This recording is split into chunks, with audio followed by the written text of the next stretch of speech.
You got it there? Looking it up? Yeah. Yeah. Okay. There's a lot of stuff about it, Is actually. there? Is there? I don't know. Shall we get into it? Yeah. You want to Okay. start? You want to actually start? Well, yeah. I mean, you just pulled the Calvin right there. Damn you! Oh my god! You just Edit it out. Edit it out. No, I like leaving it in.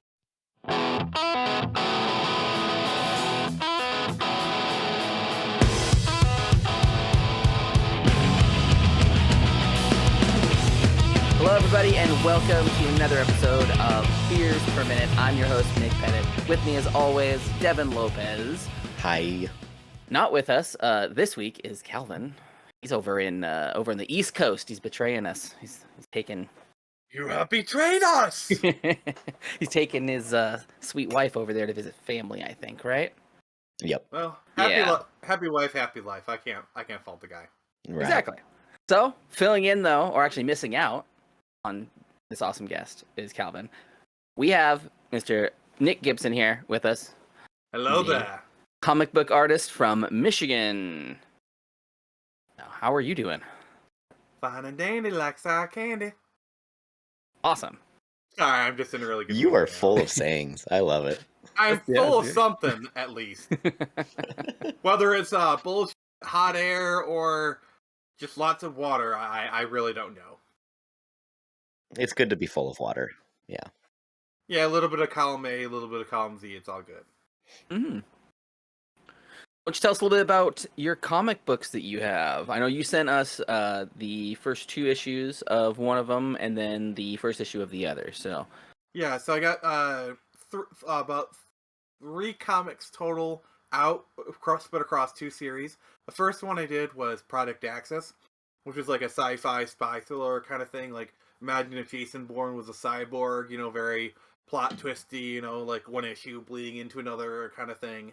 And then the series I'm kind of spending a little bit more time focusing on recently is Torrent Samurai. That has 2 issues. That one's like a cyberpunk samurai thing, kind of like East meets West. Like, imagine Blade Runner meets Ghost in the Shell, like with Jack Kirby influences and whatnot. Like, imagine like a manga where it's like where Shiro Matsunume from Ghost in the Shell teamed up with Jack Kirby to create like a really awesome samurai in the future story, and you basically got Turned Samurai. okay. Yeah. Very cool. Those, the cyberpunk one is definitely very in the vein of what's kind of hot right now. So Yeah, I'm kind of tapping into that vein, if you will. yeah, for sure. Yeah. No, that's really cool. I really enjoyed. I browsed through them and I was trying to find them again today, but I couldn't find them again. But very cool books. They're cool art, and yeah, it was very cool. So Good. I liked the artwork on the first one. It reminded me of the early Mad magazines.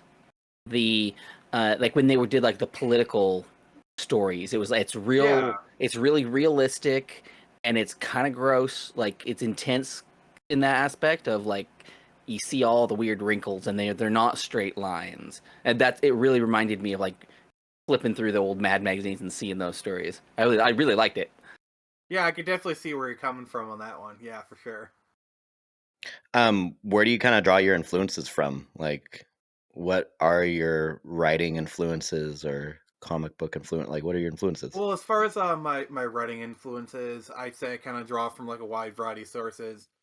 Some people, like for example, Rod Serling, Twilight Zone. Let's see here. I really enjoy Orson Scott Card and Nerd Game. Like a lot of novelists. And as far as comic book writers, I say people like Alan Moore, Chuck Dixon is definitely a big one. And yeah. And then I also enjoy like the movies of like I'm just like kind of putting my brain. Yeah, no. Steven Spielberg. Yeah. I'm looking over at my. Looking at your movie cabinet. Yeah. So you talk about Orson Scott Card. He's one of my favorite authors, honestly. Yeah, Ender's Like, all Game time. is literally my favorite book of all time. Is it really? Oh my gosh, that's one of my favorite books too. Like, I love that book and that whole I series. have kind of like a distinction. Ender's Game is my favorite book of all time. Okay. My favorite series is Wheel of Time. I don't know what's Wheel of Time. That's by Robert Jordan. That's the one that was recently massacred by Amazon. Okay. Hmm. How was it massacred? Like, Just they totally slaughtered the book. Literally within the first 30 seconds, they pretty much just slaughtered the book and just like, oh, we're gonna take this book and use it as a guideline. Kind of like what they're doing with Rings of Power now. gotcha. Like, oh, this book, we don't need that. Kind of Right. thing. I've heard nothing but good things about Rings of Power, though. Well, I guess to each their own. I guess. Yeah, I haven't watched it yet. I'm waiting for a little bit. My wife's like really, really into that. So I mean, I I've like seen the it. previews. It just wasn't for me, so I haven't checked it out. I mean, other people may like it. Good for them, but I can only speak to my own sensibilities. Right. For sure. Yeah. Yeah. For Well, I sure. noticed you're wearing a Witcher necklace too. So. Oh yes. That I am a fan of. Yeah. Both the games, the books, and the Netflix series. Didn't like the Bard though. I did not like the Bard. In the Netflix series? Yeah, hated him. Toss Hate- the I hated coin it. to God, the I hated him Witcher. so Let's much. go. Oh, Valley so of catchy. Plenty. Oh, Valley Yeah, of Plenty. if it's done with the right melody, it's done and sung right. It's great. It's But just by everyone him, thinks. ugh. Also, notice this is the game version of the medallion. Ah, Right. nice. So yeah, because like there's a kind of a difference. Like you can tell, oh, he's a fan of the video games because he's wearing the video game version. Mm-hmm. You like it all though. I mean, yeah. I mean, Henry Cavill is just amazing as the Witcher. I think we can all agree as that he's great as in that role.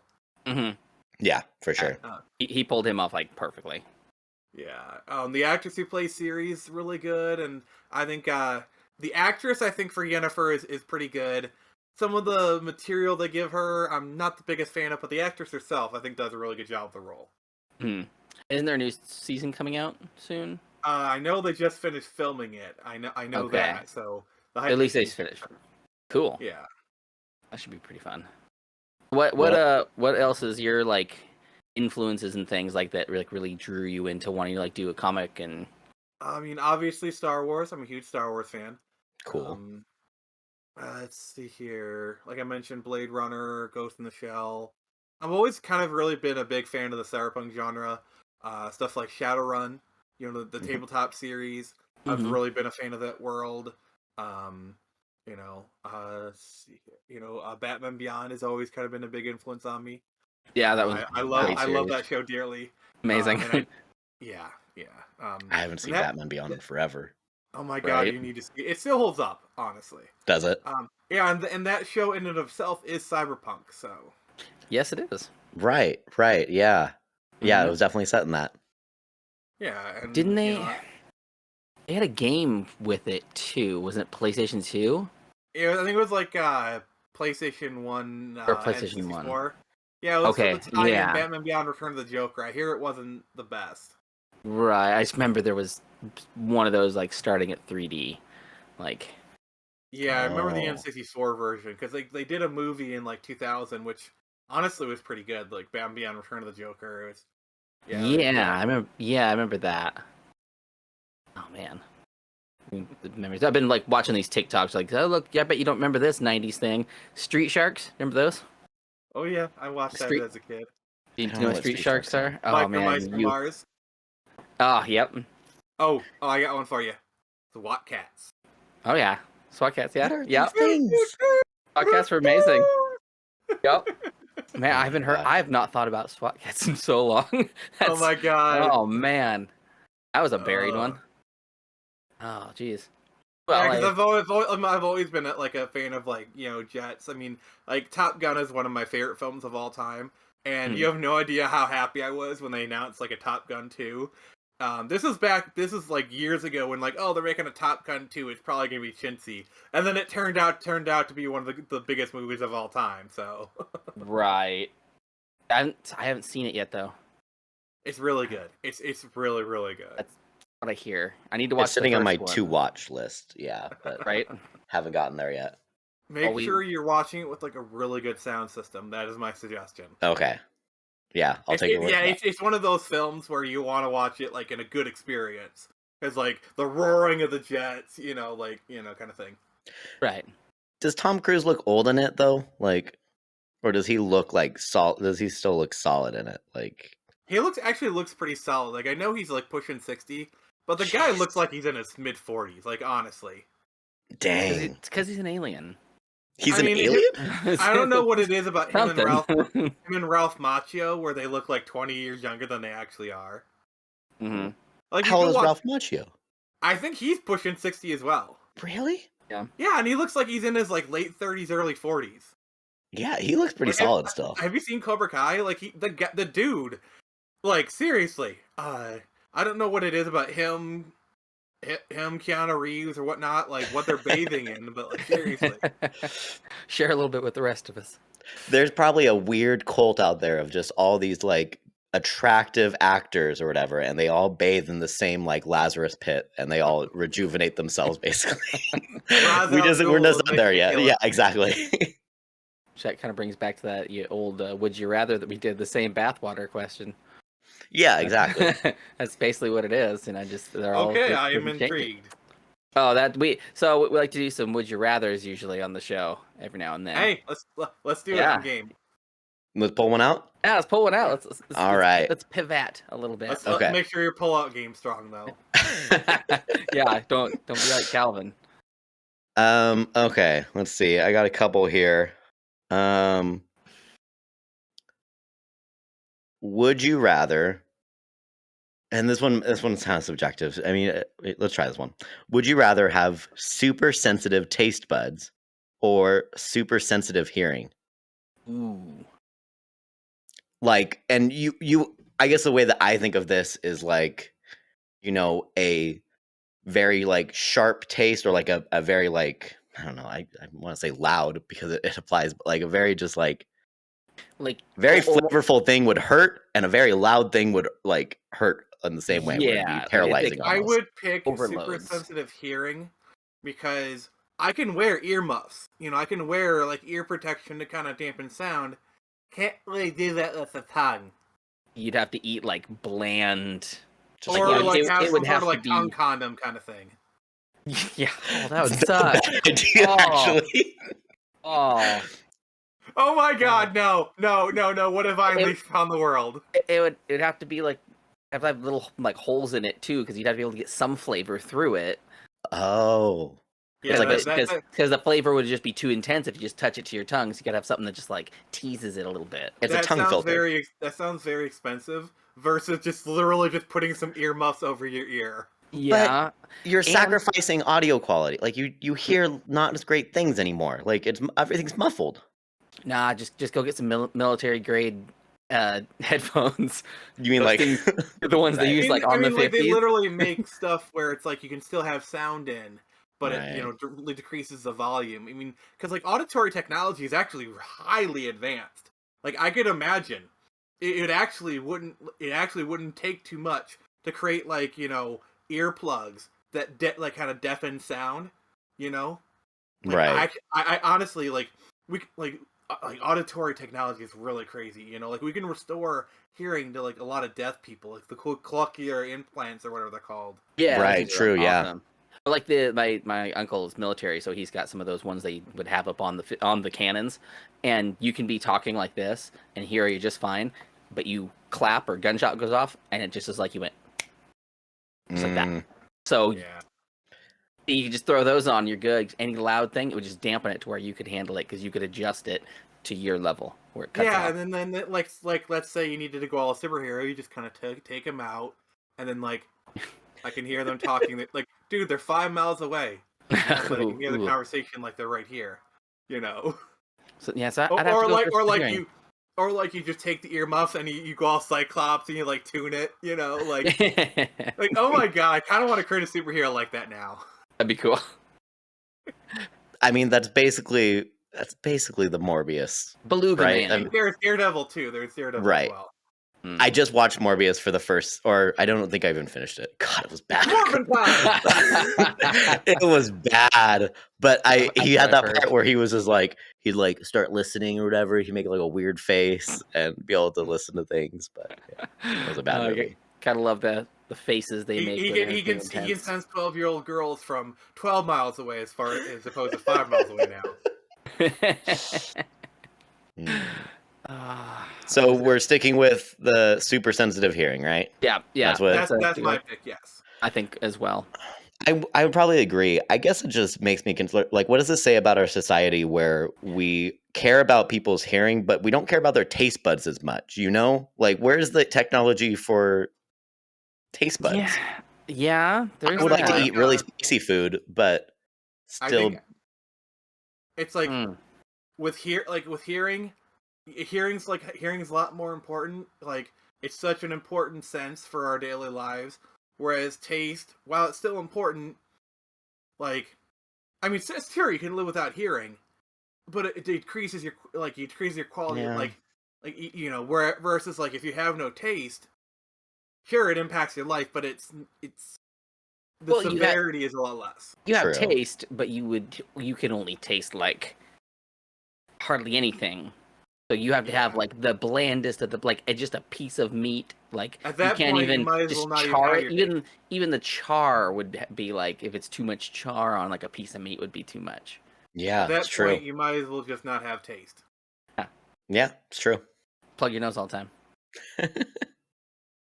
All right, throw another one out there. Ooh, I heard it. Yeah. What'd you crack? Well, what? You should do that before you grab another one. What did you? What do you want me to do? Tell me what you want me to do, Mick. Well, you just cracked it, so you got to show the What show everybody. you want? So I went to the tap house and I got Fort George Power Cycle. Nice. It's a hazy pale ale, which is different than an IPA, I guess. Yeah. Okay. I just like hazy because I like them because they taste fruity, and they still taste like hops, but fruity. Nice. What are you drinking, Mick? So I have two different things. Fancy. Trying to keep. We kind of went away from the PNW stuff, so I'm trying to bring that back in. Okay. I have some old Red Hook Lager Squatch lager. Okay. Pretty good. Just a good well-rounded beer. I didn't know Red Hook was PNW, honestly. Yeah, they're out of Seattle. Okay. Their biggest beer is the Big Ballard. I didn't know that. Big Ballard IPA. I'm embarrassed. So I should be embarrassed. One is their second or third version. This is the Tropical Big Ballard Juicy IPA. Now that looks good. That looks like a big old can of sunshine right there. That's something you drink on the beach of the Bahamas. Oh yeah. I haven't opened it yet. It's brand new. It'll transport you there. Ale with orange, pineapple, starfruit, and coconut flavors. This one, fancy. This one might go on the crushable list. Oh boy. We'll see. Have to finish this one off though. And Nick, you're drinking some good old fashioned water. Yep, some good old fashioned. I love it. Hydrate. It's a little plain. A little plain, a little dry. Got some bite to it. You know, I'm trying to speak like you guys. I'm not mocking you. I'm just trying to play. Oh yeah. It's got some East Coast undertones. That Midwestern water, gotta love it. Yeah. Midwest. Okay. Yep. We want another. Would you rather? Throw it at me. Oh, okay. Oh boy. Would you rather go vegan for a month or only eat meat and dairy for a month? Only eat meat and dairy. This one's a little bit tougher because I could go either way. Only meat and dairy. Yeah, you can do it. That means nothing else with it. Yeah. Meat and dairy. Yeah, that'd be. I'd probably say go vegan because that's what I love my meat and I would never give it up fully. But if I had to make a choice, I feel like vegetables because with vegetables there's more nutrients there. Obviously meat is the best source of protein, so I'd easily be giving up protein kind of for a month, which for a month, I could probably live with it, but like there's way more protein, like way more kind of nutrients, variety, and vegetables. So I don't know. I'm just thinking health wise. I could eat Yeah. beans all day long, man, and get Ah. protein from that. You're Like, stupid. Well, beans are a wonderful fruit. right? Mick, okay, I- Mick, I- what are you I gonna just- I eat don't on care your for meat and beans. dairy diet? What are you gonna eat? Oh, Describe to me a beans. day's meal. by the way, going meat only means no beer. That's very true too. That is true. Oh. That is true. That's the game Beer. changer right there, Mm. because you're consuming hops. You know. Yeah, it is made out of grains. So you are drinking there's a gotta vegan drink, be- you know. There's got to be some sort of alcohol that's got some like. You could just fermented drink meat. Bailey's. Just Just straight Bailey's. Oh yeah, actually any cream liqueur. Yeah. I mean, technically, if you let milk like sour enough, I mean, could it develop an alcoholic content where you're just drinking like kefir water is basically milk? So I mean, Yeah. you might have something there. I think is what I'm like saying. Fermented cheese water. What the? I'm thinking outside the box. You just thinking about it. Let's like the water off the top of the sour cream. That's basically what I'm talking. There might be something. There might be some ABV content there. I don't know. Maybe we'll have to. Nasty. We might have one in the back of the fridge. So? Give me a day's meal. Like, what would you eat on meat and dairy only? No, let's see. Wake up in the morning. So, meat. I mean, technically, an egg is meat. It's Meat. chicken. I think meat counts. If you're because egg counts as far as Okay, all right. So you have eggs and bacon in the morning. Is that what I'm hearing? Eggs and bacon, or Okay. Okay, fair enough. it's like normal, or maybe some ham or something. Sure, you get to Okay. lunch. Yeah. Bacon. Okay. Then for lunch you can go ahead and do like a double down from KFC, one of them classic meat with meat. But would you Slice of have to cheese get in there to hold skinless it all because it's together. breaded chicken? It has to be just straight meat. I mean, you can do grilled. Yeah, just grilled. Okay. Okay. All right. I mean, you get a nice grilled. But actually, grilled would be better anyways. 'Cause it's not falling True. apart. And that char would It's hold healthier. it on there nicely. Yeah. And then, end of the night, you just finish it off. It's just like a nice small little steak. I think that would be enjoyable for like 3 days, and then on like the 4th day, you're like, "Oh my god, I don't want to eat any more meat." See, but that's where you just like do it. You get some of that jerky chaw, and you just suck on that all day. So you're getting your protein, you're getting your nutrients, you're getting all your stuff. You just That sounds like it would be enjoyable for half a day. For half a day. I mean, I don't know. I could do it. I can't do like lactose or like dairy really at all. Like, I do eat it, but like I can't because it just hurts. But like it would just be my own personal hell doing a purely meat and dairy diet. Because I'd obviously gravitate towards like cheese or something, but like then it would just like God, I screw love me cheese. over. Right. That's the thing that would kind of like I mean I like meat. I love. Oh my god, I'm a cheese hound. Mm-hmm. Like literally Let in me my some fridge, good there's like stinky 3 cheese. different types of cheeses. Right now, there's like 3 different types of cheeses. Love it. I got like mozzarella, Colby Jack, and I got Munster cheese. Like literally in my refrigerator right That's now. a good standard there. That's a good one. Yeah. I had what did we have? It was a sharp, extremely sharp white Ooh, I cheddar love me that some has sharp blueberries in it. Oh, so it's like nice and sharp and tangy, and then you get that sweetness of the blueberry. I've Oh, never had blueberries. that, but like Mm. I would try that. I'm not sure if I'd like it, but I think I could try it. it's Wow. delicious, and you can't stop eating it, but you have to eat only small pieces because you can throw a big piece in and be like, "Oh, that was too much. I made Sharp. mistakes." It's like Yep. I love sharp cheddar. No, too sharp. It's that pain like you're talking about. Your tongue, you're just like, it hurts. It's like me whenever I try and eat like salt and vinegar chips. Like that Mm. first chip, this tastes good, and then you eat more, and it's like my mouth is like numb and on fire, and that it hurts. I don't know, man. I can go hard on some salt and vinegar chips. Like I don't Me have too. them that often, but like I can eat those a lot. Like I love the taste. I love it, like even or salt and vinegar fries. Yeah. They're delicious, but I can't. I can only eat so much of them before just my mouth goes numb. You It, know, it your really tongue sucks. starts, getting pits in it. It starts Yeah, eating like Yeah. through the yeah, flesh. yeah. Like I start talking like this because my tongue is numb. And I don't know what to fucking do. And you're like, So, oh, this will help. Take a nice big old swig of beer, and the carbonation just oh no. agitates it. And there's like a zot in your mouth. Oh, that's like me whenever, because like I'm a big chips and salsa kind of person. Nice. You know, it's like you think you're smart, where it's like, oh, I'm gonna have milk with my salsa because you know it's a neutralizer. But the thing is, milk's very filling.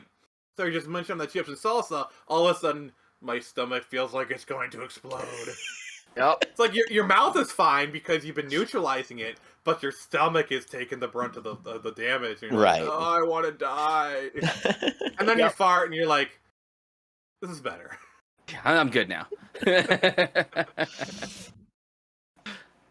Yeah, I've been going through like a weird like I've hit this point in my life where or this point of the year where I'm doing like lots of sunflower seeds again. And it's been going on for like a couple months, but it only happens for like specific couple months. And so like my mouth will like every couple weeks just start getting really sore. I'm like, oh, I can't do any more on this side of the cheek. Starts Yeah. shedding It's a like, layer or oh. two of skin inside your mouth. like you know you know, most of us, we kind of have like one mouth primary chew on, and it just your mouth gets tired, so you got to shift it over to this side, and then like that one time you forget to do it, you're like, oh. Yeah, exactly. Mhm. Yeah. I mean, it's basically like I'm chewing tobacco, but it's like not as bad. It just still sucks. It's the same This thing. is It probably just gonna sucks. kill you faster. I never understood how anyone could chew tobacco. That it's gotta taste nasty. Yeah, it's gross. It's not good. My No. uncle's done it since he was 18, and he swallows. He doesn't spit. Ugh. It's, Ah, yeah, it's stop. gross. That's the gross one. He swallows instead of spitting. I mean, he'll spit every now and then, but like, I love how he's like he went there. He just went there. oh yeah.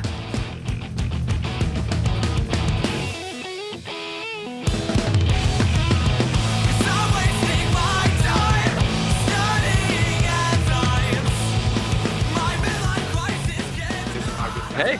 You had to walk through. Yeah, that's what you have to do, you know. When the joke's there, you gotta take it. You gotta yes and. You can't Calvin it and think that things are actually real when they're bits. Mm-hmm. Little saltiness there, man. I mean, this episode's got a little saltiness directed at Calvin. He's got a little salt and vinegar. Yeah, he does. I gotta throw it at him. He said he'd tie in from Jersey, and I said, all right, we're good to go. And he went, nope. Nice to know you can throw it back. Oh, yeah. Right. I can. I mean, he helped me over doing my project here, so you know I can't be too mean to him. How'd the project go, by the way? Good actually. Yeah? We got all of it done. I kind of want to buy an excavator now, because it was very fun. You look like you belonged on top of that thing. It's fun to destroy stuff. Oh yeah, I was digging ditches like a mofo, man. What is it about like us men and our love of digging holes? Like it is like I'm guilty of it myself. I just don't understand. Like, why do we love digging holes? Well, excavator digging. Like, I'm not just gonna go out there with a shovel and start digging. But I mean, if you guys think I'm gonna clear this little hill off, just because, and then you start going at it with a pickaxe, you get going, and you're like, I don't know about that. I went about 10 feet too far. Now I got to turn this into something cool. So now I got to dig it's just more. Like you just kind of get in the zone of working. You know, like kind of like when you gotta get into the rhythm of it, and you're just like your mind goes blissfully blank, and just the world just like kind of just shrinks around you, and it's just and all of a sudden 10 hours pass by, and you snap out of it, and your arms are literally just like why did my arms suddenly just turn to jelly? Right. Oh, you've been going at this for 10 hours. Mm-hmm. So you guys did finish though? I mean, no. The half hour of getting the equipment here, the track fell off on the one side, so they had to send someone from Chehalis to come fix it. Oh no, that was a good hour. So I lost about 3.5 hours worth of work that day. So you're saying the job went off the rails? Yeah, a little bit. Just a little bit. But then didn't have any problems after he fixed it. I think the idler was just not greased enough. I don't think it was tight enough. For sure. Then we gotta grease some wheels. Yeah, you do. Well, this one, because you have to squeeze it up, because that's what pushes up against the track to keep it on there. So if you get a little any loss of pressure, it'll just soon fall off as soon as you start turning. Yeah, We you got a gotta concrete bust out saw. that lube. Exactly. Concrete I'm saw we sorry, had I'm on point tonight. That's fine. That thing busted. We got almost done with the job, and there's the set key that holds the pulley on to spin the blade. The set key, for some reason, decided to just explode. Oh So no! we're sitting there cutting, and it just done. So you're saying it was off key? Yep. It was very, very off key. So we got most of it done, and I got like my front dug too for the other drainage, and so yeah. You were It's like, fun. why is my excavator singing "Toss a Coin to Your Witcher"? I don't understand. A little bit of callback to an earlier conversation. Right. You guys gotta be careful. That song will get stuck in my head for at least a week straight because that's I what mean, happened when I first. if need be, I can start humming DuckTales. That'll replace it. DuckTales is DuckTales. pretty good. I do It's a not. good one though. I did not watch DuckTales. That was I not watched my thing. DuckTales. What? That No. theme song is even more of an earworm. DuckTales. Is it? It is, yeah. Life is like a... Mm-hmm. You've heard it on many '90s movies too. Have I? Yeah. Yeah. Okay. I used to I'll have this like let's joke put with my it in a friends, like tab for it. every so often I'd like randomly send it to him, send it to my friend, and he just type back in all caps, "I just got this out of my head, bro." Like that was kind of our running joke, is like I just sent him the DuckTales theme, or like I'd randomly start playing it while we're hanging it out, and the joke was, or he'd do it to me, and like I'd say, "I just got it out of my head, man." It's like driving down right at the end of school when all the little kids are getting let out and just blaring Baby Shark, just driving real slow. Oh my god. For all them, That is- all them that is- parents. That is a Geneva Convention violation, and you are a monster. Hey, sometimes you gotta show the parents who's the best. The best So parent who's the around. real shark? Yeah. Yep. We did That have some sounds awful. dude that picked up Or my kid even yesterday. better, go to a high school, and then like as they're coming out, start playing Cocomelon songs. What's Cocomelon? It's a YouTube channel that's like one of the biggest YouTube channels. Basically, it's for parents to play it, like nursery rhymes for like. Oh their god, I know 2-year-old. what this is. Oh yeah, I know what that is now Ugh. too. Yeah. Oh It's god, one it's of those playing. things where- Yeah. If you're ever around like parents of like really young kids, you probably had to like have them on Cocomelon. It is the most annoying stuff, but it keeps kid quiet, and you know how parents they love to shove something in their kid's face as long as it shuts them up. I mean, I did the same thing with my kid, but I was classy. I let her listen to, As I Lay Dying, some, a little bit of My Chemical Romance, but like AFI and, Starting them young, I see. Oh yeah, my daughter loves the Betraying the Martyrs version of Let It Go. That's like one of her favorite versions. Are you What is- saying that Are you saying your kids are classically trained? Oh yes. She has an appreciation for Star Wars and Zelda and all those good All right. things. Where is the crown? We need to crown you a father of the century. Like seriously, parenting, you're doing it right, bro. Like seriously. Thank you. Like she went to the Renaissance Fair the one year, but she had to be a princess, so she wore her bright blue dress and got all dolled up. But she was there. It was great. Oh, that's cute, man. Mhm. If I had a daughter, I'd want to take her to the Ren Fair and like where she dressed as Princess Peach. Yeah. We'll go to Comic-Con for that. Yeah. See, here's my problem. I do Comic Cons now, but I have tables, so I can't really have the Comic Con experience, even though I'm there. At best, I can maybe like have like 5 to 10 minutes to kind of walk around, but usually I'm just talking to other artists and networking. Like, Right. I can maybe visit like one celebrity if I really, really want to. I can't attend panels because those are an hour. I can't be gone from my table for that long. But Mhm. so yeah, it's kind of a bummer. Yeah. Did you do Emerald City?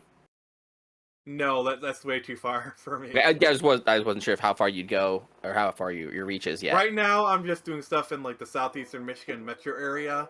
Okay. For me, I'm trying to eventually work up to do Motor City Comic Con, which is like the biggest one in Michigan.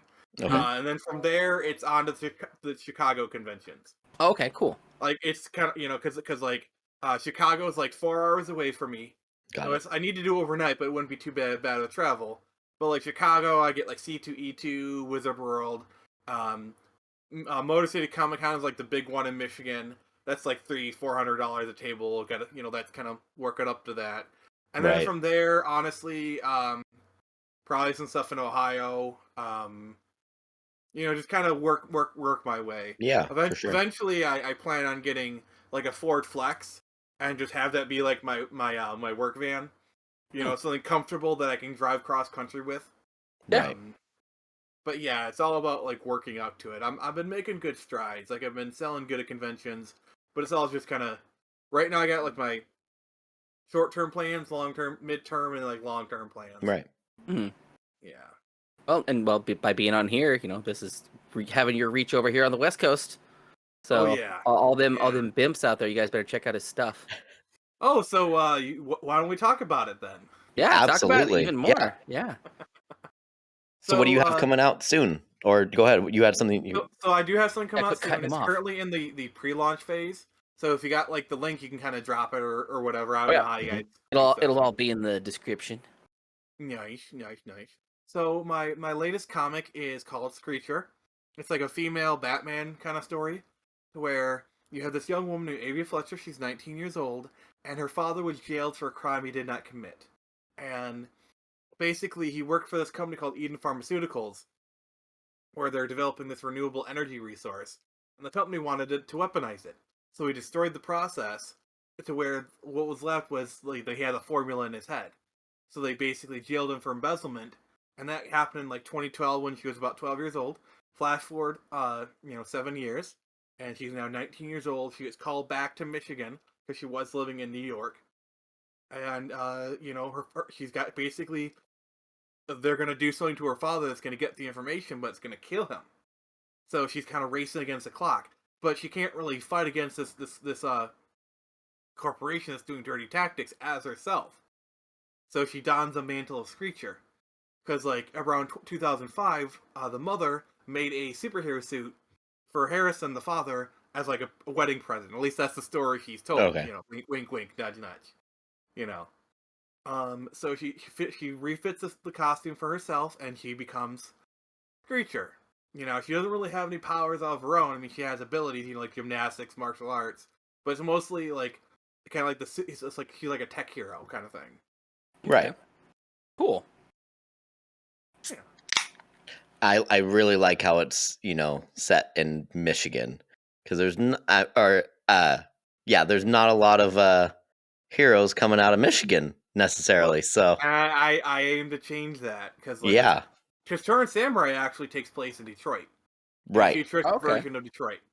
And then Screecher will take place in Ann Arbor, and then I have like a bunch of other comics. Like I have a Robin Hood story that's going to be set in Detroit. I got some stuff kind of set on like the west side of the state. Cool. It's just I write what I know, and I'm like 20 minutes from Ann Arbor. I can literally drive and photograph the locations. I can have it set in real life places. Like I already know where the final battle is going to take place. It's going to be an actual road in like Ypsi Ann Arbor area. And it's an actual place that you can go to where I know the final battle is going to take place. Right. Awesome. No, that's really very cool. Yeah. I know you were telling me earlier, before Devin got here, because he was running late. Sorry. Take that for the fourth wall for everybody. He was running late. Shh. I like calling you out. It's fun. You were telling me about your idea for the Seattle one. You want to expand on that one a little more, or is that one you want to keep more? Yeah. No, that's fine. So my next comic book after this one, which let me just kind of close the door because there's other people out there. Hey, it is what it is. Absolutely. Hey. But yeah, so it's called Eco Ray. It's kind of like an Aquaman, Iron Man kind of combination, and basically it's set in Seattle, and it stars this person named Rafe Newman. Basically, he's kind of the black sheep of his family. His father is Barry Newman, the owner of Aquatech, which is a military contractor, but it focuses on marine warfare. They're based in Seattle, and basically, there's two brothers. There's Rafe, and then there's Kaiser. They're supposed to be half brothers, but There's some stuff there.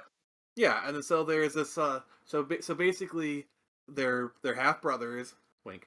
And you got the mother Leah, who's like the mother of Kaiser, and then the other mother was Barry cheated on Leah, and and that's how Rafe got on. Then the mother died, and then Barry took him in, but like, kind of like like the mother Leah never liked him.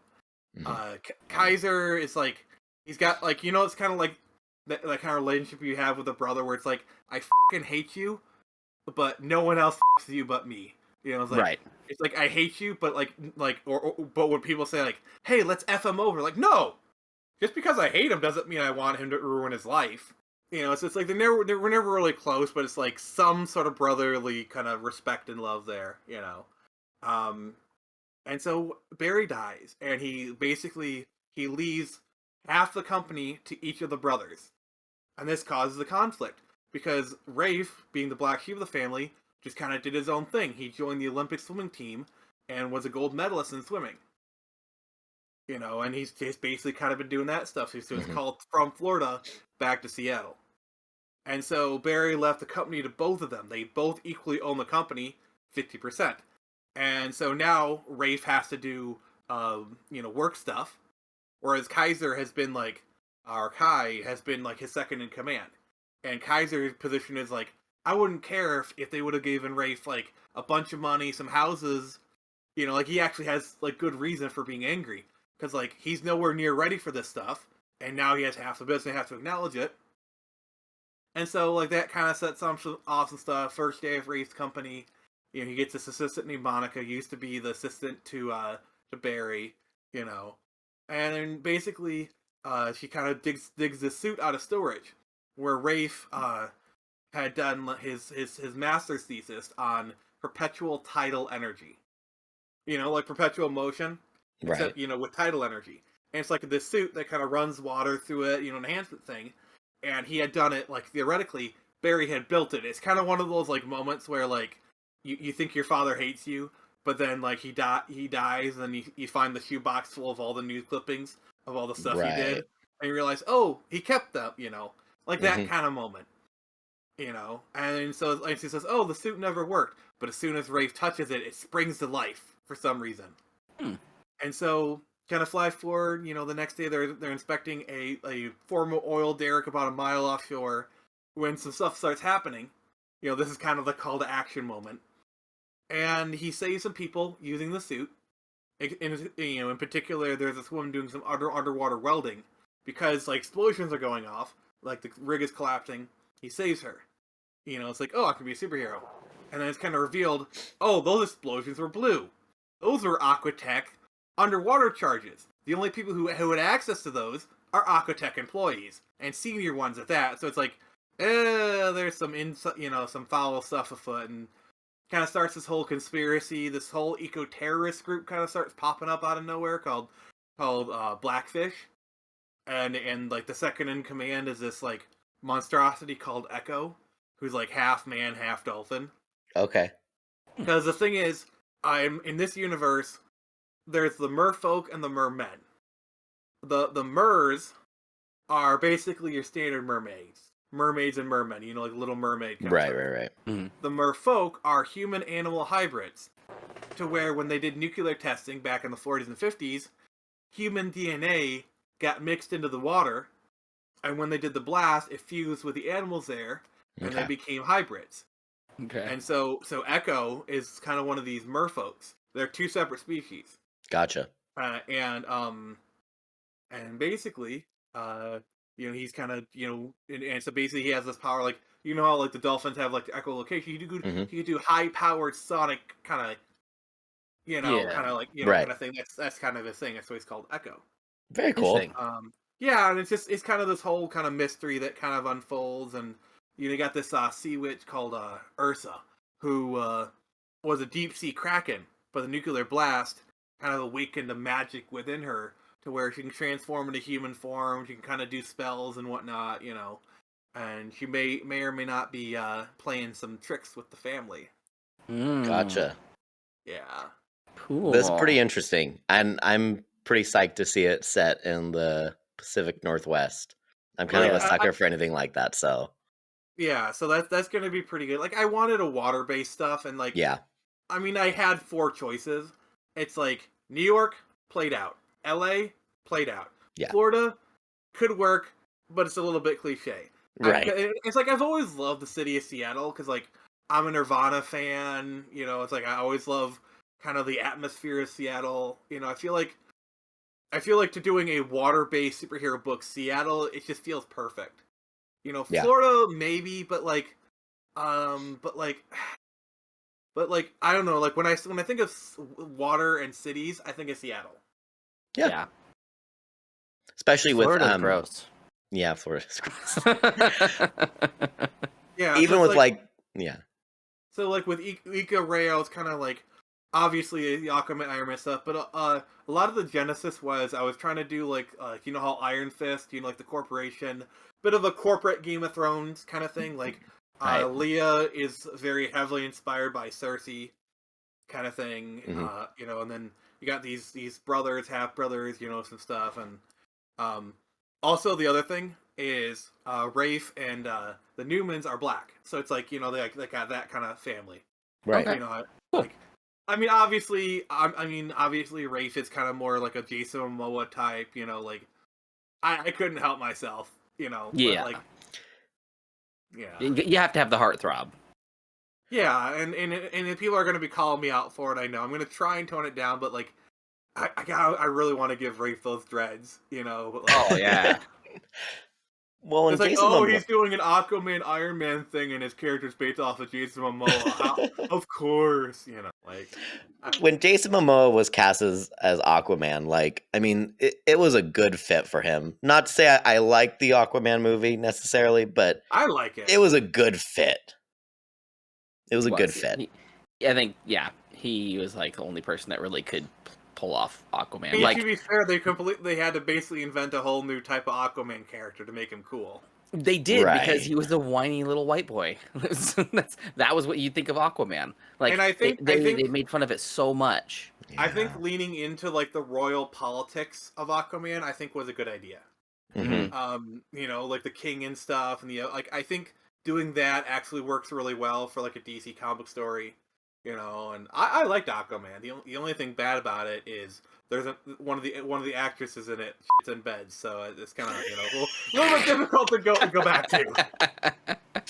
Oh boy. I'm She sorry. They had to do so She many does. takes of that movie because they did not have any chemistry. Even then, they just had on to a find professional level, like even before all this Johnny stuff, like there just was nothing between them. Like, yeah, it looks like it on camera because they had to cut it to where it was like, that kind of looks like they're showing emotion to each other. Like, why do you like? I am all but convinced Amelia Clarke is going to take the role. Hey, Because cool. think about it, they know like if I'm WB, I was like, okay, we need chemistry with Jason Momoa. Oh wait, Amelia Clarke, she can do the role. She's already got the chemistry. But yeah, I mean, just look at how they acted. Like they're obviously like off camera, they obviously have really good chemistry. Right, They like yeah. each other, and it's like you want chemistry between like it's the easiest route. Plus Amelia Clarke, she could do the role. Probably better than Amber Turd. Oh yeah, of course. My We God, got a first-hand look at what great acting that they do. So, apparently not enough. That performance cost her $12 million, but oh boy. But like, okay, this is like it when I just really want to see a scene because apparently Mira's supposed to give birth or something. I really want to see a scene where they're in the delivery room and Mira is watching Game of Thrones and be watching that crap. Just like I just want to see a scene watching Game of Thrones, and it doesn't need to be like a Daenerys scene, just anything from Game of Thrones, and they comment on it. Just please, for the love of God, please do that. I don't think they can do that because Deadpool's It's already WB. done it for right, but Deadpool's already done it for both things. Yeah. If once you do that, you're just ripping off Deadpool. Because more of a wink, wink kind of thing. Because like Deadpool, it's just like he literally tells you the fourth Right, wall. right. Versus them, it's just more of a, kind of like wink, wink kind of thing, like nudge, nudge, like whatever. Yeah, I feel like people would pull like, oh well, yeah, just take it's Deadpool did the same thing. I mean, maybe, but It would honestly, be funny. It would be really funny though. It would be great if they did that. Although because like DC's so weird though. legally they can do it because like Warner Brothers owns Game of Thrones, and True. honestly, I feel like True. for like They the own Game everything now. well, yeah, for like Aquaman, which is kind of like tongue in cheek. I feel like that joke would probably fit well within the tone of like the kind of movie they do. So it's like it would work. It's just, I mean, they probably won't do it. I think Emilia Clarke being cast is highly probable, but like the Game of Thrones bit is wishful thinking. Yeah, of course. There hasn't been any official recasting, right, of Mara? Okay. There's heavy rumors. Right. Yeah, and one thing they were talking about was just like just not having scenes together either. Because apparently they cut Mira's scenes down to as much as they could, which was like 10 minutes. Wow. Like, and that wasn't even anything of like, oh, because of all that happened, it was just it wasn't good. yeah, Right, like right, Walter right. Hamada literally testified that like, yeah, he wasn't doing very good in the movie, so they pared down. Like they literally wrote the second movie where it's like, okay, how little can we get away with these characters? Because like they got to include Mira because like they set her up as a girlfriend. Yeah. Yeah, just there's no chemistry between them, so they just couldn't. I mean, they're obviously doing reshoots. I mean, they're adding Batfleck into the movie, so that makes me happy. There you go. I did like him as Batman. I thought he was a good like switch because he wasn't just like I'm Batman or that the Christian Bale Batman. Like it wasn't like it was just a different take because he was just like an angry man. He watched two aliens destroy the city, and he was just pissed. Like you just killed all of these innocent people. I love that about the reboot of Superman too. Is they didn't make him like, oh, he's the savior of everything. Like no, this guy's destroying all of our everything. Right. Yeah, honestly, I feel like Superman gets a lot of flack for being too dark. It's like they were building up to the hopeful Superman. That's obviously the direction they were going towards. Like even in that first movie, there was a lot of hope in his character. And I do like the whole like what would it be like if Superman was on our Earth, and that I defend BVS because I think it asks the question, how would people react to Superman? Mm-hmm. And I feel like that's kind of a topic that really hasn't been explored in mass media. I mean, obviously the comics have kind of explored it a good deal, but like in movies, you haven't really touched upon that topic. I mean, The Boys kind of have like a very cynical take on it. Right. There is some nice way of putting it. yeah, but I will say there is some truth to like superheroes as celebrities and corporatized. It's very cynical. It's very a negative viewpoint, but there is some truth to it. I will say. Yeah. The only thing go ahead. No, I've been cutting you off. Go ahead. You go ahead. It was just a joke about She-Hulk. That's all it was. I was gonna try to put a joke about She-Hulk. I was gonna say, and She-Hulk gives us. She-Hulk is the joke. He is the joke. A joke. Yeah. Like I'm sorry, gotta watch it though. But like, I just can't understand the people like the whole twerking scene. It's like you want her to be like she wants to be taken seriously. She gets tired of ogling, and then she twerks in her office, which would be a career-ending move for any attorney. Wow. I have not watched this yet. You have not watched She-Hulk yet? No, I haven't. No. What have you been doing? I'm trying to stay away from it. Yeah, but you watch it anyways. Right, The thing is, that's what they want. They want you to hate watch. They want you to do all this stuff. Literally, the best thing you can do is apathy. Is you don't give them what you want. Like, I try not to talk about it. Sometimes I react to some stuff. Like, if I see a clip online or something, I'll react to it. But, like, they want you to hate watch. They want you to watch it to crap on it. You don't give them the attention they want. They do this. It's called fan baiting. They do this stuff purposely to piss people off and get people talking about it. It's a free promotion. That's all it is. True, but it's also going to turn into one of those things that 10 years down the line, we're going to be walking through the house and we're going to see it and like, ugh, that crap. then we're gonna stand there for the next 30 minutes and watch it, and not do it. We're like throw the thing away that's in our hand because it's such a great hot piece of garbage. You can't not watch it. That's what. Then That's you what, buy the DVDs. That's what they want. Because Well, they what want you you to stop and just pay attention to it. Because then now you're thinking about it. Now you're like, yeah, maybe I will buy that movie. Yeah, and that's why you don't even think about it. You give them apathy. Like Rings of Power, I stay away from it because it's not for me. I literally have the DVD special editions of Lord of the Rings literally on my shelf right now. They're sitting there right now. Those aren't going anywhere. Okay, Right. I got my Lord of the Rings. You know, people like Rings of Power. Sure, I'm happy for them, but it's not my Lord of the Rings. My Lord of the Rings are sitting on the shelf right over there, so I'm good. Yeah, because this one's before the Silmarillion. Oh, No. It's in between the Silmarillion and the Lord of the Rings. It's Second Age. Yeah. The thing that is really hilarious, they literally, the story is based off of 50 pages from the appendices. Because they have the rights to Lord of the Rings, which includes the appendices. So they're making up half the shit they're doing. Like, actually, probably more than 80-90%. And it's also stuff like hobbits weren't in the Second Age. You know? Mm-hmm. And, like, and so they're called Harfoots. And it's like, I would actually be a little bit more understanding of black elves, but they made them so fucking ugly. They're supposed to be fair and beautiful, you know. Well, like, I don't know. Because dark elves they're not really like because I'm just trying to be fair. I'm trying to be a little bit, you know. Because most of the fantasy that we have is based off Tolkien, like the races and things like that. Technically, I could be wrong, but I believe in Tolkien. The elves weren't black, but I'm trying to be charitable. No.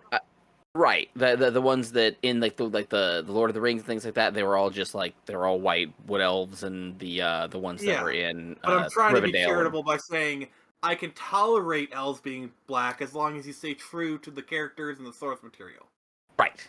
Like, I'm trying to be charitable. Like, I'm trying not to be a hardliner, you know, like, I'm trying to, you know, it's because I'm a compromise person. Like, for example, 2003 Daredevil, like, the Kingpin was black, even though he's stereotypically white, but Michael Clark Duncan nailed that role. Yeah, he did. That movie has Jim one Gordon of in the Batman. I think the guy who played Jim Gordon in the Batman, even though he's black, he is a perfect Gordon. So it's like, yeah, he did good. I just don't want to be this hardline person. I'm more of a stay true to the character, stay true to the source material, and I'm willing to put up with a lot. It's like Power Rangers, the remake of that. I liked it, except Goldar. Goldar was not this weird drippy gold thing. He was a Sphinx monster. That's what Goldar was. I will say their version of Rita Repulsa was awesome. I loved Elizabeth Banks. Was so great. She had amazing as Rita. She just devoured the scenery. I love it. Like, even though it wasn't like the original version, it like she was great. Because here's the thing: Rita Repulsa in the original was hella campy, so it was still kind of in the same vein. Like it was like it may not have been the same character, but it had the same spirit. Like it was created from the same well. Like both drew from the same well, and it felt like a modern version of Rita Repulsa. Like it was like, okay, this is still Rita Repulsa, different character, but like, you know what I'm saying? It made you understand it a little bit more too. Of she had the Green Ranger power. Yeah, like honestly, I felt like those kind of additions to the lore, I thought they were great. I thought that was good. Yeah, additions, you know, being like he was the Green Ranger and of that, and like that made a lot of sense. I mean, they didn't really have that in the Power Rangers. They set it up for number 2 as well, because freaking Tommy. I mean, they were setting it up for long term because you got to remember they were going after the Zeo Crystal, which the Zeo Crystal was literally the 4th season. So it's like they had like 6 movies maybe planned. They could have. You know? Oh man, I don't know why they didn't do any more with it though. Let's look into that a little bit more. The problem with the movie is it's a 2-hour teenage coming of age movie with a half-an-hour Power Ranger episode tacked onto the end. That makes it worth it though. It's origin.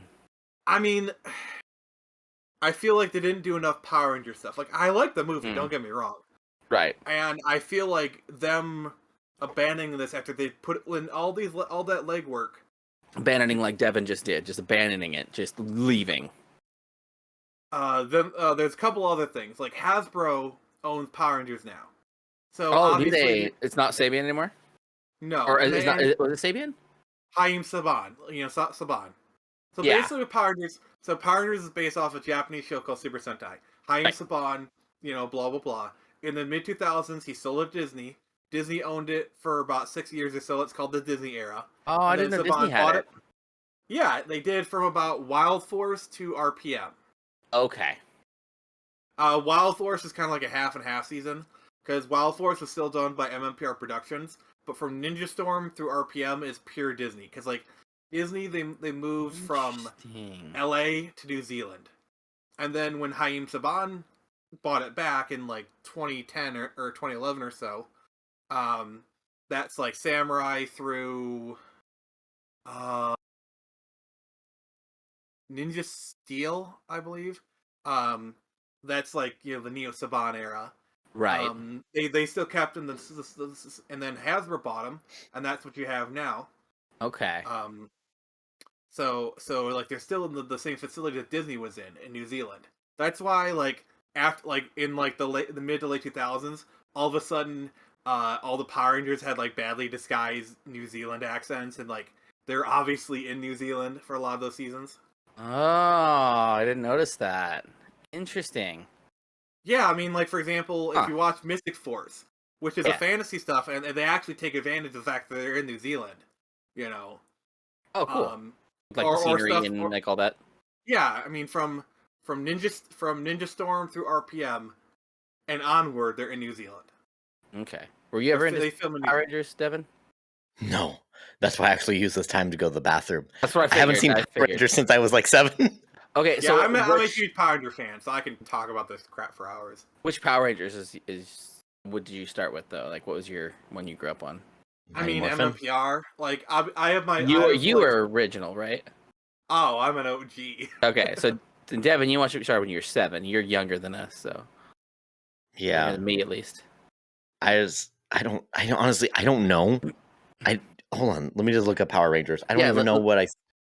Because I was in the original. Like I remember like when it came out, and like I was like, "This is my show." I loved it so much. My daughter doesn't like it though because it gives her, she said it gives her nightmares. But it was Question. yeah. Have you checked out some of the Power Ranger comics? I haven't yet. I've seen something about you them, know and they looked really They're good. doing a crossover with Godzilla. Nice. It's a comic book series, Power Rangers versus Godzilla. Oh, it's gonna be Zord versus Zilla. I mean, amazing. So yeah, you need to check that out, bro. And it sounds like a pay-per-view fight. Zord versus Zilla. There's actually a lot of really good Power Ranger storylines. Like there's Shattered Grid, there's the Lord Draken stuff. They've also done some crossovers. Like there's Power Rangers versus Justice League. That's pretty cool. So if you want to see Kimberly talking bows with Green Arrow, like if you want to see Kimberly make a boxing glove, talk about a boxing glove arrow makes sense when you want to punch someone from far away. That's actual dialogue, by the way. That's awesome. And Kimberly says it and whatnot. Of course. And then thinking back at it now too, like the original Power Rangers were a little bit racist, a little racist undertones, but that was I kind of have to push back against that a little bit because the Black Ranger actually I feel like that's kind of like a cheap shot. Like they take one look at the show and they think, oh, it's racist because Black Ranger's black, Yellow Ranger, whatever. He actually the guy who played the Black Ranger. He actually requested to be the Black Ranger. Mm-hmm. I mean that would make sense. And then, white boy gonna be the black one.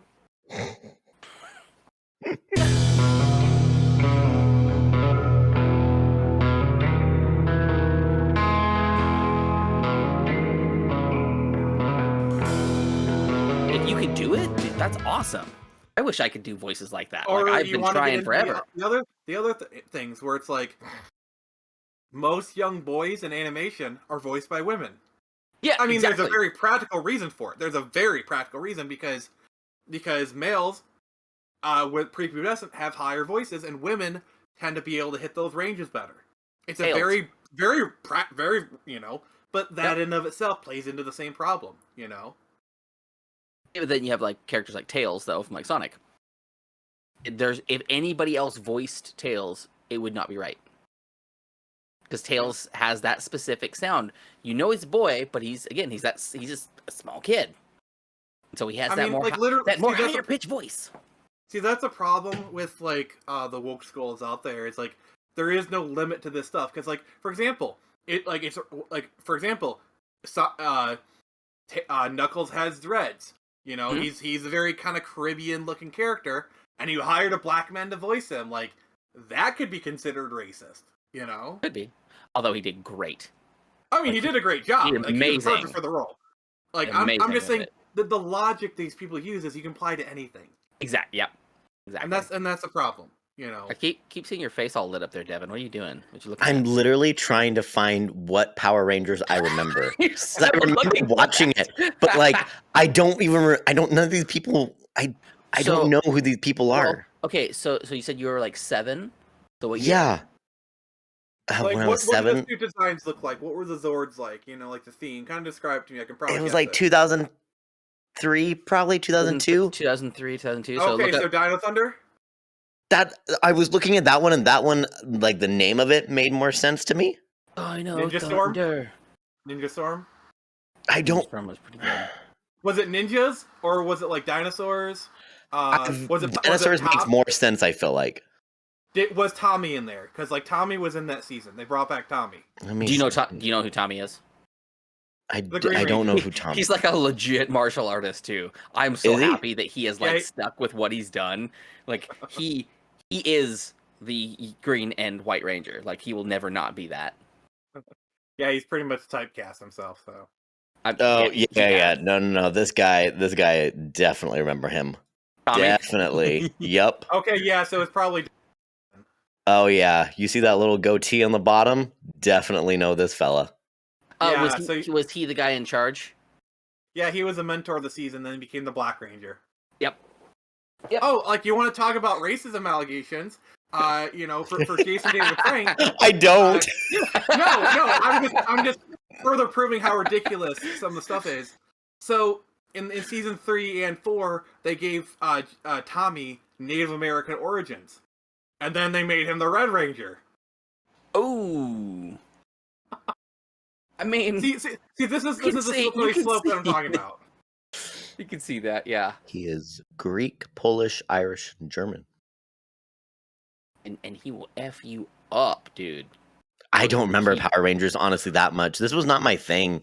Well, that's on our list is the Power Rangers movie. That's on the BPM. Is that the newer one, or is that the old one? No, the original. The Power Rangers movie from when it switched from original to Turbo. Oh, so the second one, basically. There's 3 Power Rangers movies. There's Power Rangers a movie, right? Yeah. Turbo Power Rangers movie, and then there's a reboot. Right. Yeah. So we're gonna go through all 3 of them. I mean, he's already saw. He saw the new one, right? Me? Yeah. Devin? No. You watched no. The new one? Okay. So yeah, we're gonna all 3 of them on the list then, because the first one was the one that was gonna be on the list, but we got so many things on our list. We have those. We have Red versus Blue. We have Strange Brew. I don't know. We got tons of things. Sorry, guys. I really fell behind in the conversation, going through this. You guys were talking about Sonic before, right? That was we're talking about like voice cool actors flick. and whatnot. The voice actors, yeah. We're getting into some like real controversial stuff, while you're over there. No, I'm sorry. I was really doing a deep dive into the Wikipedia Power Rangers. My search history is just going to be Power Rangers. Power Rangers. Power Rangers. Stronger than before. Such good though. Such a good show. Yeah. My daughter hates it so much though that I can like the putties. She hates the putties. They scare her. So I can do the sound for him. So we'll be driving to be really quiet, and I'll go like that one. Just stop it. Stop that. Dad amazing. mode activated. The one that freaked her out was the episode with the pig that ate him.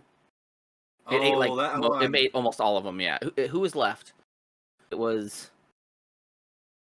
Billy the only one left? Oh, you want to know some fun trivia? Sure. So Bryan Cranston, the guy from Breaking Bad. Yep. Yeah. He did voices for Power Rangers. Back in the day? Yeah. Is that why he was Zordon? It's just kind of more of a happy coincidence. But Oh. also, the Blue Ranger has his name because it's Billy Cranston. Mm. Oh, He did two monsters in the original Power Rangers. really?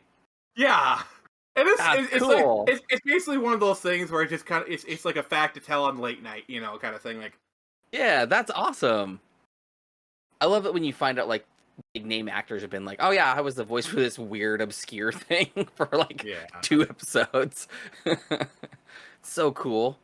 A good credit to have. yeah. It's Like like a getting nice little trivia thing. Like I love Deadpool 2, The Vanisher is Brad Pitt. right. And it's like you only really see him as like Brad Pitt in Deadpool 2. It's like you only really see For him the for like briefest second. like a brief second. And it's obviously CG, so Brad Pitt probably never stepped foot on the set ever. He's just like, "Hey, pay me $20,000 for my likeness, and sure."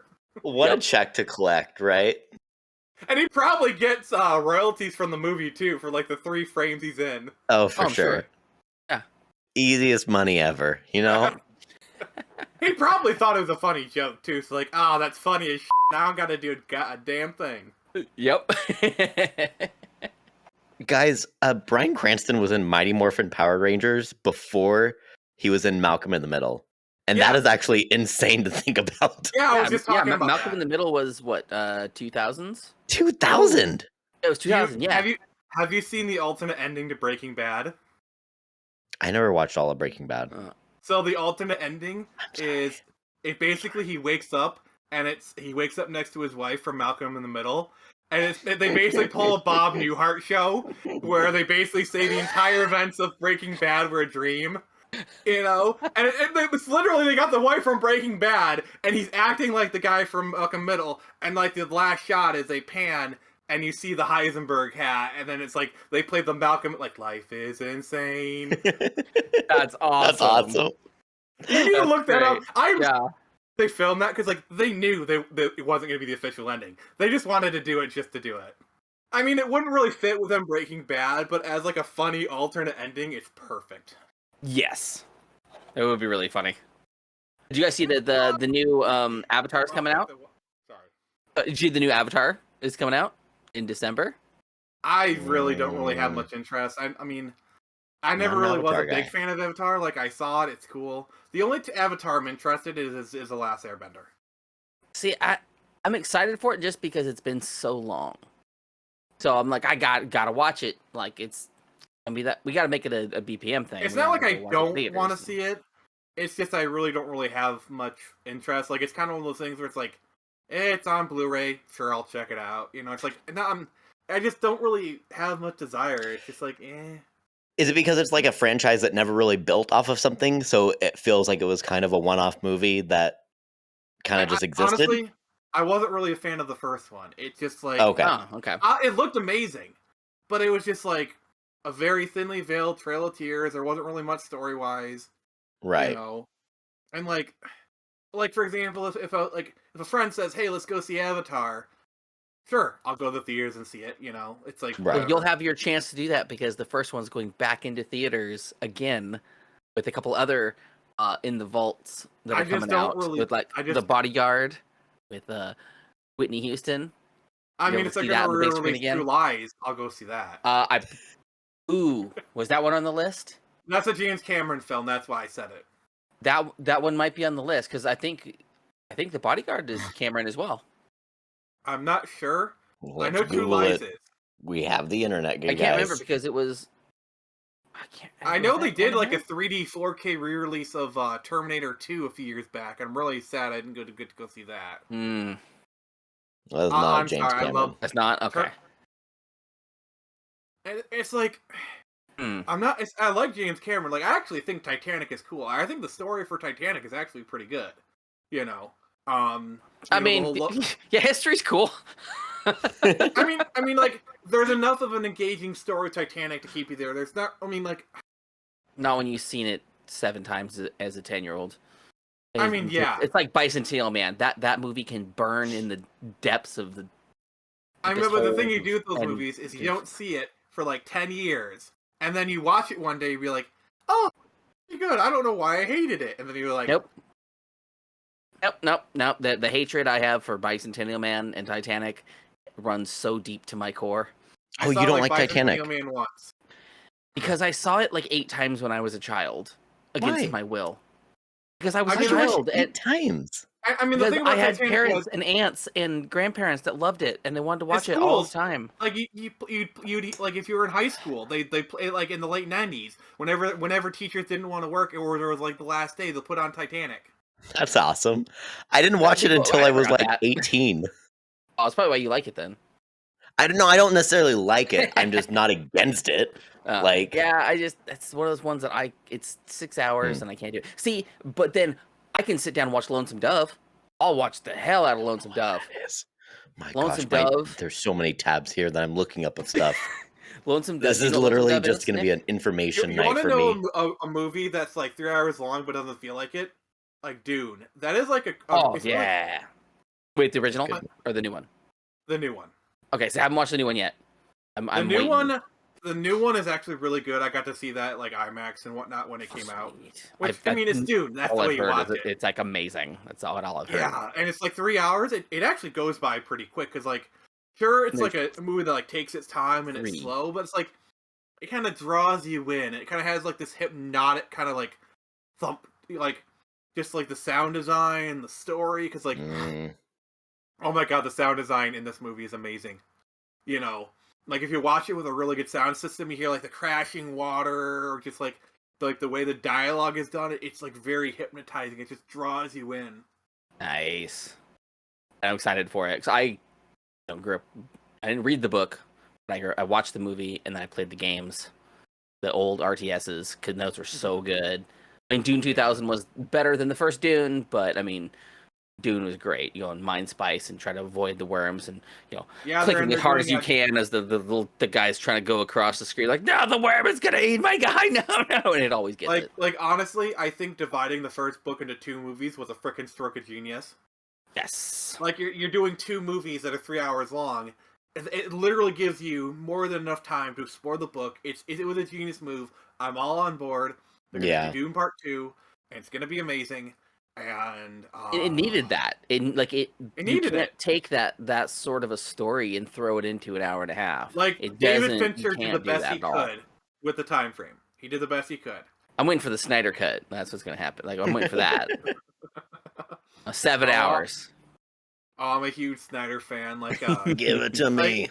Like I'm one of those people where it's like, is Henry Cavill going to show up in Black Adam? Is he going to show? Is Snyder cut restored? Snyderverse restored? You know. Yeah, right.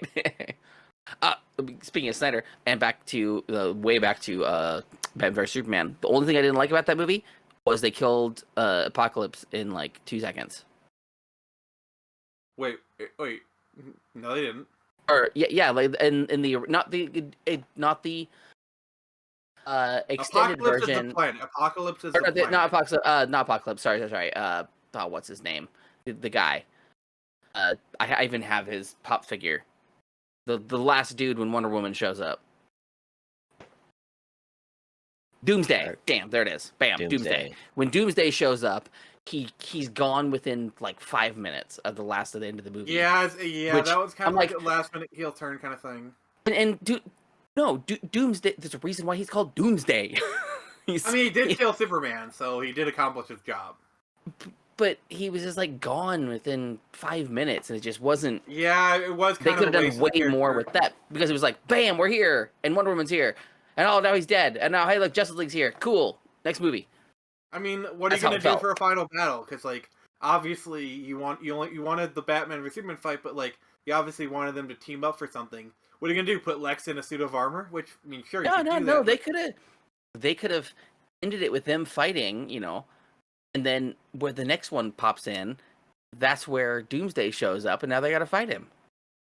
But like pick up right in the middle of a battle, like have an ending where they're still just going at it. It looks like there's going to be. What you could do is you could have it be where they fight, it doesn't work, and then Lex is like, "Oh, I have something else up my sleeve," and then you see Doomsday pop out, cut. Yeah. But let's not even throw those in there though. Not even throw that at all. Just only focus on this one. Like only focus on just Batman versus Superman, just their fight. You mean the Because- name of the movie? Exactly. That's right. Just that, because that's that what would it make is. sense. Yeah. Why did Wonder Woman show up at the end? Why did Doomsday show up? Like, It doesn't. That I wa- mean, that- it was cool to see the Trinity, but like, yeah. but they like, didn't need to be there at like, all. honestly, if it were me, I would call the movie Trinity: Dawn of Justice. Yeah. Not a bad name. That would, yeah, Because Trinity, because that's like the brand name of Batman, Superman, Mhm. Wonder Woman. They are the Trinity. yeah. I think one of the comics I have is the something Trinity. Yeah, It's- that's the name of those three people. They're the Trinity. you Yeah, know? and it's them. They're- Yep. Yeah, like honestly, some mistakes are made. Like I feel like a Flash movie probably should have been done. I mean, honestly, I do a lot of streaming with my buddy Jared from Comics League, and Oh, we nice. do a lot of Snyderverse stuff, and we talk about this stuff. We've kind of broken down ad nauseum. We've been doing a Snyder rewatch. This week we got Watchmen. Oh, nice. Ooh. I haven't watched that one in a while. That's a good one. I love that movie. I actually saw it in theaters when it came out. That's something that probably won't happen again unless you go to like a thing like they're doing now with Bodyguard and Avatar. I mean, I could always just buy a movie theater and just show it. But you also got the experience of seeing it when it first came out. That's like with Destiny. We were talking about that earlier. Like there's people that will not be able to experience Destiny 2 from when it first started. Mhm. Yeah, you get a Because- lot of games like that, you know. Like WoW, like when the Cataclysm happened, if you did not play before the Cataclysm, you don't know anything about it. You will never played experience from- any of that. I played Yeah. WoD, Legion, and then part of BFA. That was my WoW Nice. time. Legion, oh my god, that was such a good expansion. Sorry. Every time I think of WoW, I go straight to Legion and how amazing that experience. That like I was literally at Legion when it launched. Like I was literally in Nice. Dalaran waiting for it to do, and I played Legion right from the second it dropped, and it just that was so amazing. So good. So good. It's like in Destiny, Cade is gone. And that was Right. Nathan Fillion's character. They talk about Cade. Like when you start brand new, like you get filled in of like, oh yeah, we had this hunter and it was Cade and it was a bad situation that happened, and they tell you the whole story. You don't get to experience all of it, but they tell you everything about it. Being there and seeing those things and remembering that, like Mhm. watching Cade 6 get shot and die, like what? I can't... No. Or it's like And when it- people talk about like their GoldenEye days. You know, Oh, like, yeah. oh, I was mm, playing GoldenEye mm. back in 90, 97, 98 or whatever. You know, I had I we remember it had on the friends. shelf. You know what's coming back, right? I know. Did you know that, Yeah. Devin? Yeah, I did. I was kind of excited for it on the Switch, but then I heard it's kind of trash on the Switch, so Yeah. It is coming to Game Pass. right. So that I'm holding out for that one a little bit more. Which means PC guys are gonna get it, and then they're gonna mod it, and it's gonna be amazing. see, the thing about the Switch version is eventually it will be good because Ocarina of Time was crap when it go, and they'll just kind of do patches. Right. Yeah. It'll be some time. I'm a little miffed with. I mean, Shut up. I've been constantly miffed. You shut up. With And Nintendo. to be fair, I have a gaming laptop that I have emulators on, so No, so like I can literally boot Stupid- up GoldenEye and play it right now if I want to. Right. right, like I could throw my 64 on too. I just Nintendo. I'm gonna go off on this because Go off, son. I'm Go not off, son. for it, bro. Do it. Nintendo has a stupid thing to where you have your main console, your primary console. So if you buy your games on your primary console, if you're offline, you can play them no matter what. But if you buy on a primary console with a different account, those ones will not work on there if it's not connected online. My argument That's kind is- of stupid. right. So if I buy a game with my account on a primary console, if I take my account and go on my mobile console, I should not have to check online that I should be able to play these games because my account is the one that bought them. My number is tied to that. My ID is tied to that game. Why the hell do I have to have internet connection to check if I can play my own game that I bought? They're checking to make That's- sure it's not being played right now. Sorry, But- I'm but- Calvin right but- now. God, but it's my name just changed Calvin. but it's offline. Why do they need to check? It's true. It's offline. What are you checking for? You can say, "Oh, it's not being played anywhere else. It's offline." I mean, I agree with you. It's stupid.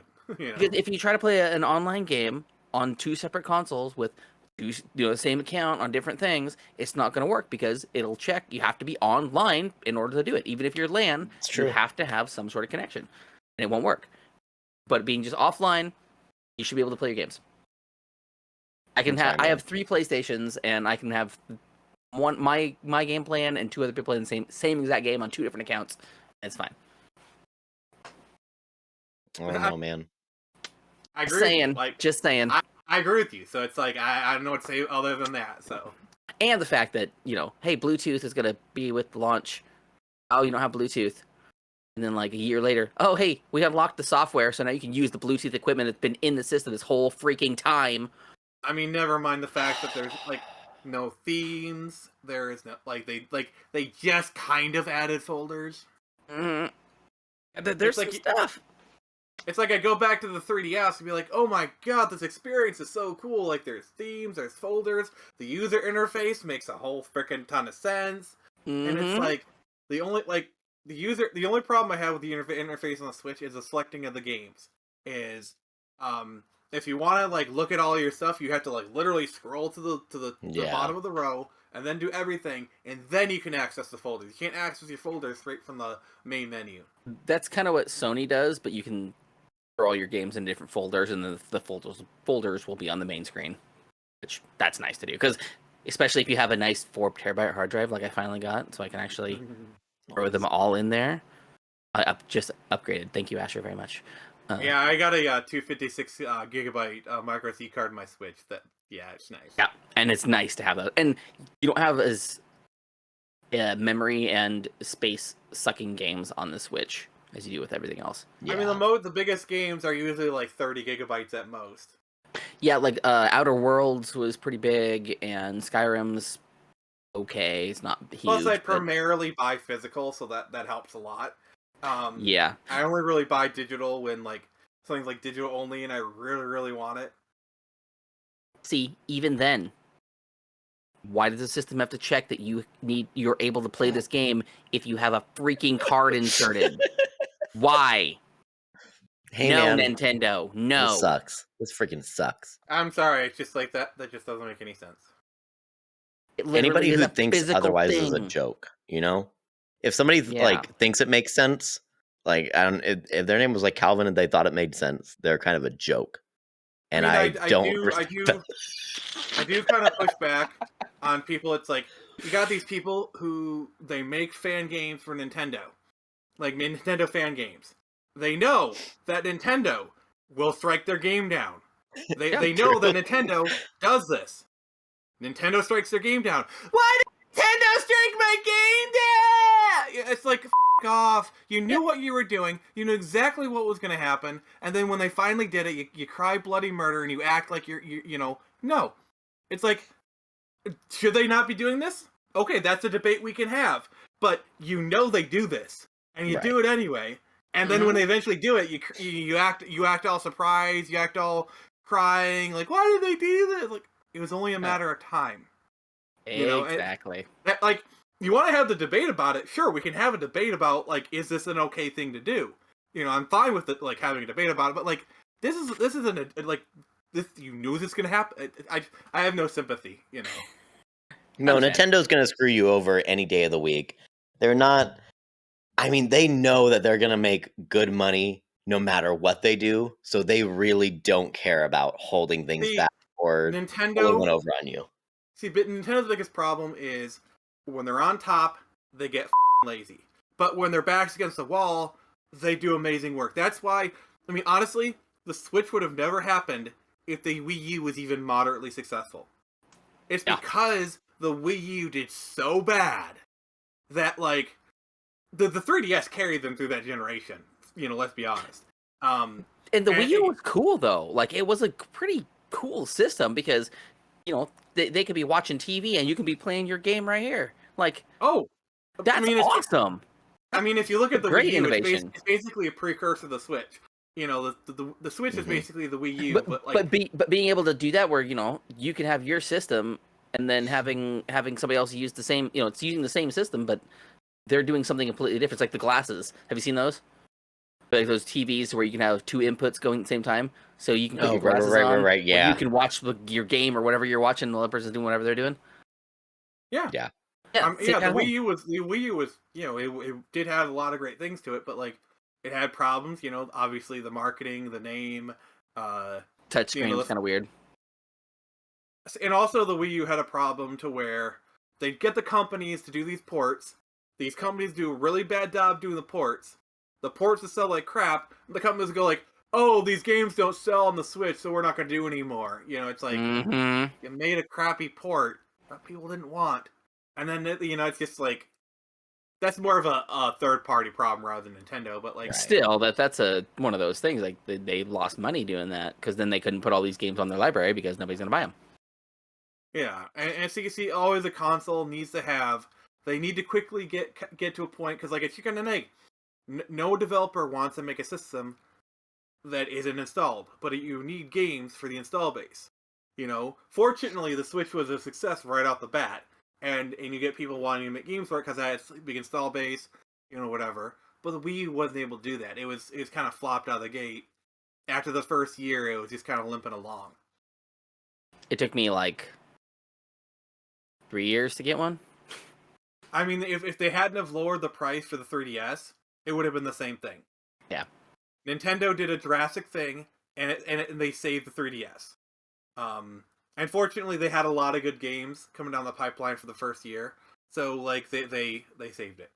But the Wii U, it has great games. It's just not that many of them. Yeah, I actually have one. It just needs to have the touchscreen replaced. Yeah, it's like you can't even throw a stone without hitting like a gem of a game on 3DS. What's up, everybody? Your boy here, Mick. Yeah, I just did that. That's what I just said. I'm trying to be like Calvin now, aren't I? Trying to be all hip. You know what? I'm not going to do that. What I'm going to do, though, is I'm going to tell you guys about the Mario Kart tournament that Beers Per Minute is putting on in November at Wildman Gastropub, downtown Olympia. That is November 4th at Wildman Gastropub, downtown Olympia here in Washington. We look forward to seeing all you bamps there. You better be there or be square. All right, back to the show. Bye. It's another empty case of beer, another fucking hopeless year, another night of lying awake, feeling like a basket case. So I'll see you in the future, at least your sense of humor. That's bussin'. Well, No, it sounds makes dirty me when feel you good. say it. I don't like when you say it. That's gross. Don't do that again, please. Bussin' makes me feel good. I don't like when you say it either. It's not. Calvin just has a way. Is he has an innocence about him? When he says he's a it, sweet summer child. He's just a little baby boy. He's just a little baby boy saying bussin'. Little baby boy. He's a little bussin' boy. Little bare-faced baby boy. Little bare-faced bussin' baby boy. How many B's can we put in a sentence to really accentuate that B? Yeah. All right. So, Nick, thank you very much for being here. Like, I want to give you one more chance to plug everything that you have and tell us what you have coming up and where we can find you and all the things before we close out. All right, thank you. So I got Screecher coming up October 7th. It's launching on Indiegogo. You can go to the website and sign to be notified when it goes live. View the trailer. Link will be down in the description. And then also Torn Samurai. You can check it out on Global Comics. Issue 1's on there right now. Issue 2 is actually going to be going live next Thursday. So you can read the first 10 pages there for free, and then buy the comic if you want. So we got a little insider on that then? Oh, awesome. Cool. Mm-hmm. Yeah. I mean, I enjoyed it, so Wow. go check it out. Uh-huh. And then you can find me on Twitter at Project Access 1, YouTube, search ThePhoenixPress. And then if you want to try and find, I'm sure you have the link for it, but just go on Indiegogo, search Screecher. It's pretty iconic. You shouldn't be, have no trouble. Awesome. Thank you very much for sticking here with us, and we had a fun time. I think we had some good good company. Now that's dropped here. Yeah, thanks for hanging I out, feel Nick. like this was a good knowledge dropped episode. Oh yeah. We got into Like- some stuff that we don't get to usually get into, so this was enjoyable. Because Calvin usually questions us way too much, and then we're just Oh like, my you know what? We're God. just done with it. I mean, yeah, I always bring the fire, so it's all He good. just fights us constantly, and it's. Can we talk? Oh, we'll dish later. It's okay. Yeah, Don't yeah, worry yeah. about it. Well, We'll dish all right, later. everybody, go ahead and follow Nick and all of his things. Follow all of us, and make sure to check out our store as well. Get some of this sweet merch, man. This cool BPM shirt, and we have some other stuff coming real soon. Buy it. Do it. Yeah, we have also a coffee mug. Do it now. Oh! Before we go too, I have the last little thing. I'm trying to. I gotta make sure I don't miss it. Get wrecked. That's what's happening right now. I am recommending. I should tell you first. This is our recommendation segment of the podcast called Get Wrecked, where we recommend things that we would like people to try or that we really enjoy.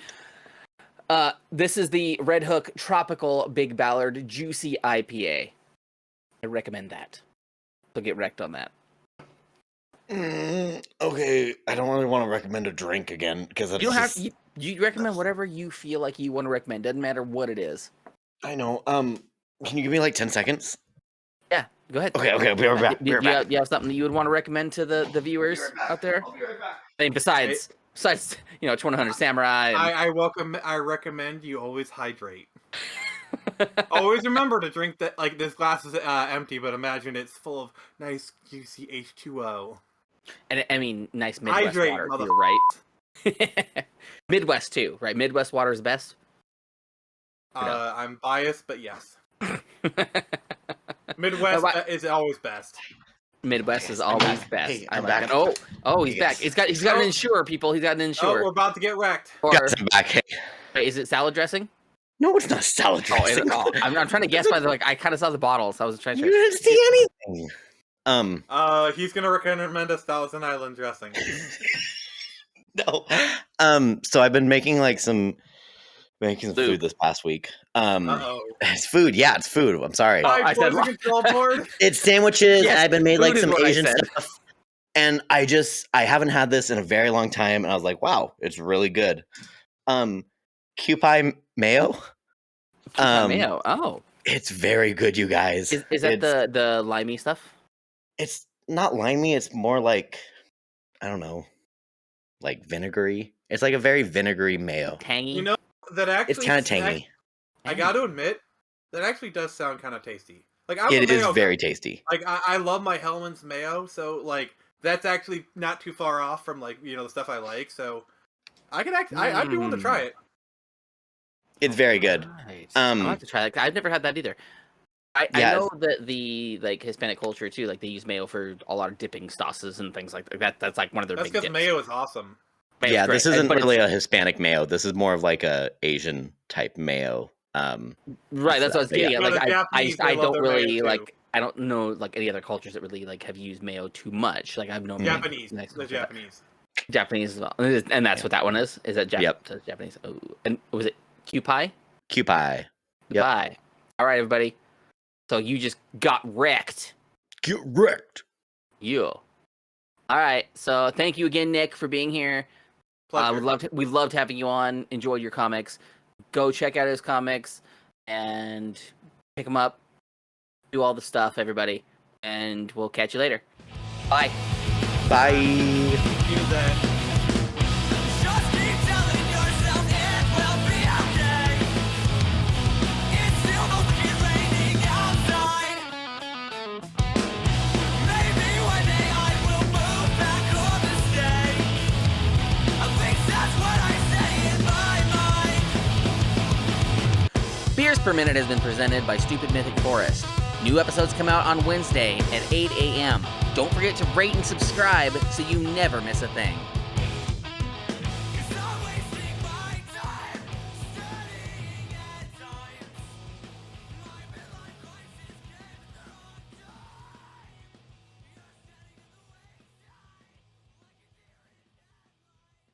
Stupid